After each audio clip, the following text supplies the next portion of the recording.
Assalamualaikum warahmatullahi wabarakatuh. Perkenalkan, nama saya Caroline Aprilia Harunisa dengan NIM 2250191177. Di sini saya akan menjelaskan tentang bab 5, yaitu tugas sebelum praktikum mengenai pelayanan kefarmasian. Yang pertama, pelajari alur atau proses dan formulir terkait pengelolaan sediaan farmasi, Alkes, dan BMHP di sarana pelayanan kefarmasian. Di sini ada pengelolaan manajemen sediaan farmasi, alat kesehatan atau Alkes, dan bahan medis habis pakai atau BMHP meliputi 6 tahapan utama. Yang pertama ada perencanaan, yaitu menentukan jenis dan jumlah pembekalan farmasi yang dibutuhkan sesuai pola penyakit dan konsumsi. Formulir terkaitnya yaitu daftar forecasting kebutuhan, PLPO, laporan pemakaian dan permintaan obat bulan sebelumnya. Yang kedua, permintaan atau pengadaan, yaitu proses pengadaan di mana barang yang dibutuhkan dari sumber resmi. Formulir terkaitnya, surat pesanan atau SP, narkotika atau psikotropika, SP obat tertentu, SP umum, dan kontrak pengadaan. Yang ketiga, yaitu penerimaan, di mana pemeriksaan kesesuaian barang yang diterima dengan surat pesanan meliputi jumlah ED dan nomor batch. Formulir terkaitnya, berita acara serah terima barang, faktur, kartu stok atau kartu kendali. Yang keempat, ada penyimpanan, penempatan barang di gudang atau rak sesuai standar FIFO atau FEPO, stabilitas suhu, penandaan, dan keamanan. Formulir terkaitnya yaitu kartu stok atau kartu kendali, checklist suhu kulkas atau ruangan. Yang kelima ada pendistribusian, penyaluran barang dari gudang ke unit pelayanan, rawat jalan atau inap atau pasien. Formulir terkaitnya yaitu LPLPO atau surat permintaan barang dari unit. Yang keenam, pengendalian dan pencacatan atau pelaporan, pemantauan stok, kehilangan atau kerusakan, dan pelaporan berkala. Formulir terkaitnya laporan stok opname, laporan mutasi obat, laporan narkotika atau psikotropika, SIA atau SIPNAP. Yang kedua yaitu pelajari penulisan resep yang benar. Yang pertama, inskriptio, kepala resep, nama alamat, dan nomor surat izin praktek, SIP, dokter atau puskesmas atau apotek, tempat, dan tanggal penulisan resep. Jadi di sini yang pertama ada inskripto, kita harus jelas penulisan resep, baik itu nama, alamat, dan nomor surat izin praktek SIP agar lebih jelas. Yang kedua ada invocatio atau panggilan, simbol R itu resep yang berarti ambillah.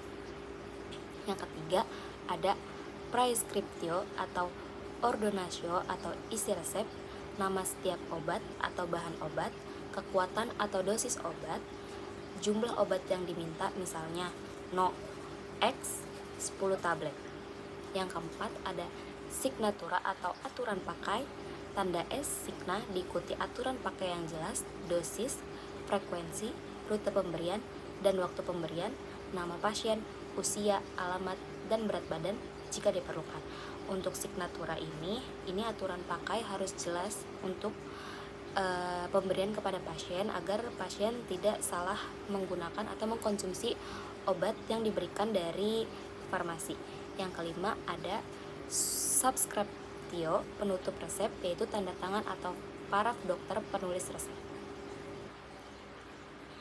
Yang ketiga di sini pelajari cara melakukan pekajian resep dan formulir yang terkait. Tahapan pekajian resep yaitu pengkajian resep adalah proses verifikasi untuk memastikan obat aman, tepat, dan efektif bagi pasien. Yang pertama, pengkajian administratif, kelengkapan identitas dokter, tanggal penulisan, identitas pasien, dan paraf atau tanda tangan dokter, memastikan resep legal dan autentik. Jadi di sini pengkajian administratif itu kita harus ada kelengkapan dari dokter, terus ada identitas dari pasien juga, agar obat yang kita berikan juga itu legal dan itu diperbolehkan untuk dikonsumsi oleh pasien. Yang kedua yaitu pengkajian farmaseutis, bentuk dan kekuatan sediaan, dosis dan stabilitas obat, inkompatibilitas atau ketidakcampuran. Yang ketiga, ada pengkajian klinis, kesesuaian indikasi penyakit atau kondisi pasien dengan obat, adanya dosis yang tidak wajar atau terlalu tinggi atau terlalu rendah, adanya interaksi obat, obat-obat atau obat-obat makanan. Kontraindikasi, kondisi pasien yang melarang penggunaan obat, alergi atau efek samping yang berpotensi terjadi. Untuk pengkajian klinis di sini ada alergi atau efek samping yang berpotensi terjadi, itu kita harus jelaskan sebagai apoteker kepada pasien. Formulir terkait pengkajian resep yaitu catatan pengobatan pasien CPP atau medication record, digunakan untuk mencatat riwayat alergi, riwayat pengobatan pasien, dan hasil pengkajian resep. Formulir permintaan konfirmasi ke dokter digunakan jika apoteker menemukan masalah ketidakwajaran dosis, interaksi, dan perlu konfirmasi atau saran perubahan terapi dari dokter. Jadi kita sebagai apoteker pun ketika menerima resep dari dokter, kita harus mengecek atau apakah sesuai obat yang diberikan kepada pasien dari obat yang diberikan dan dosis yang diberikan, agar tidak adanya kesalahan pada saat pasien mengkonsumsi obat. Yang keempat, pelajari masalah terkait obat. Kategori DRPS yaitu penjelasan, indikasi tidak tertangani, pasien memiliki indikasi penyakit yang memerlukan terapi obat tetapi tidak menerima obat. Obat tidak tepat, obat yang diberikan tidak sesuai dengan indikasi, misalnya tidak efektif untuk penyakit tersebut. Misalkan jika pasien terdapat sakit influenza lalu diberikan obat, maka obat itu tidak efektif. Jadi itu obatnya tidak tepat atau salah pemberian obat. Dosis terlalu rendah, dosis obat kurang dari yang seharusnya sehingga efek terapi tidak tercapai. Apabila dosis terlalu rendah diberikan tidak sesuai anjuran, maka efek terapinya tidak akan terjadi. Dosis terlalu tinggi, dosis obat melebihi batas yang diizinkan berpotensi menimbulkan toksisitas atau efek samping. Apabila dosis terlalu tinggi dikonsumsi kepada pasien, maka berpotensi menimbulkan toksik atau efek samping di dalam tubuh. Interaksi obat, kombinasi dua atau lebih obat yang mengubah efek salah satu obat. Efek samping obat atau ESO, pasien mengalami efek yang tidak diinginkan dari penggunaan obat. Penggunaan obat tanpa indikasi, pasien menerima obat padahal tidak memiliki indikasi yang jelas untuk penggunaan obat tersebut. Ketidakpatuhan pasien, pasien tidak menggunakan obat sesuai aturan, frekuensi, dosis, durasi yang diresepkan. Biasanya ketidakpatuhan pasien ini banyak sekali yang tidak patuh mengenai konsumsi obat antibiotik yang seharusnya dihabiskan, tetapi pasien terkadang banyak sekali yang jarang tidak dihabiskan antibiotiknya. Lalu di sini yang kelima ada pelajari swamedikasi dan tata laksananya. Swamedikasi pengobatan mandiri dan tata laksana. Swamedikasi itu upaya seseorang untuk mengobati gejala atau penyakit minor yang ringan tanpa resep atau konsultasi ke dokter. Dalam pelayanan kefarmasian, apoteker memiliki peran vital dalam memberikan edukasi dan rekomendasi. Jadi di sini apabila kita sebagai pasien kita sakit, kita bisa juga berkonsultasi langsung ke apoteker tanpa harus ke dokter, karena apabila sakitnya masih termasuk kategori ringan, itu kita bisa datang ke apotek untuk menjelaskan apa yang dirasa atau ada keluhan apa. Tata laksana prosedur pelayanan swamedikasi oleh apoteker yaitu penggalian informasi, siapa, apa, berapa lama, tindakan, obat. Jadi untuk siapa obatnya, apa keluhan atau gejala yang dirasakan, berapa lama atau sejak kapan gejala dirasakan, apa yang sudah dilakukan untuk mengatasi gejala, obat lain yang sedang diminum atau pernah diminum, termasuk riwayat alergi. Jadi kita sebagai apoteker, kita penggalian informasi kepada pasien untuk mengetahui apa saja yang telah dikonsumsi, baik itu makanan maupun obat, dan terutama apakah ada riwayat alergi terhadap obat-obat tertentu.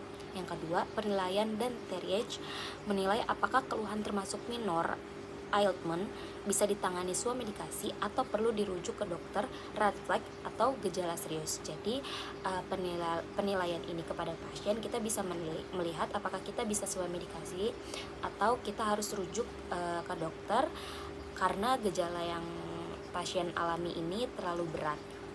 Yang ketiga, ada rekomendasi obat. Kita rekomendasi obat wajib apotek atau OWA atau obat bebas atau bebas terbatas yang paling tepat dan aman, mempertimbangkan usia, riwayat alergi, dan interaksi. Jadi kita bisa rekomendasi langsung kepada pasien obat apakah yang baik, obat apakah yang bisa dikonsumsi dan aman kepada pasien, dan mempertimbangkan usia, begitupun apakah pasien punya riwayat alergi. Yang keempat, pemberian informasi. Nah, di sini kita harus menjelaskan dosis obat tersebut, efek samping yang mungkin terjadi ketika kita mengkonsumsi obat tersebut, lama pengobatan, dan kapan sih harus ke dokter jika kita setelah membeli obat itu tidak kunjung membaik, kapan kita harus bisa pergi ke dokter. Yang terakhir di sini ada pelajari tata laksana penyakit degeneratif, parameter klinik terkait efek samping yang perlu diperhatikan. Pelajari cara mengisi formulir. Yang terkait fokus penyakit degeneratif dan farmakoterapi. Penyakit degeneratif adalah penyakit kronis yang terjadi akibat penurunan fungsi organ seiring bertambahnya usia. Misalnya hipertensi, mellitus. Dislipidemia tata laksana farmakoterapi melibatkan penyakit degeneratif yaitu hipertensi, parameter klinik utama tekanan darah atau TD targetnya kurang 140/900, diabetes mellitus, gula darah puasa, GDP, gula darah 2 jam postprandial atau HbA1c target kurang dari 7,0%. Dislipidemia, profil lipid atau kolesterol total, LDL atau HDL atau trigliserida. Efek samping obatnya yang pertama dari hipertensi yaitu AC, batuk kering, CCB, edema pergelangan kaki, diuretik, hipoklamia. Yang kedua, diabetes mellitus, sulfonylurea atau insulin, hipoglikemia, petrofin, gangguan gastrointestinal, mual, diare. Dislipidemia yaitu statin, nyeri otot, mialgia, peningkatan enzim hati. Sekian dari presentasi saya, kurang lebihnya mohon maaf. Wassalamualaikum warahmatullahi wabarakatuh.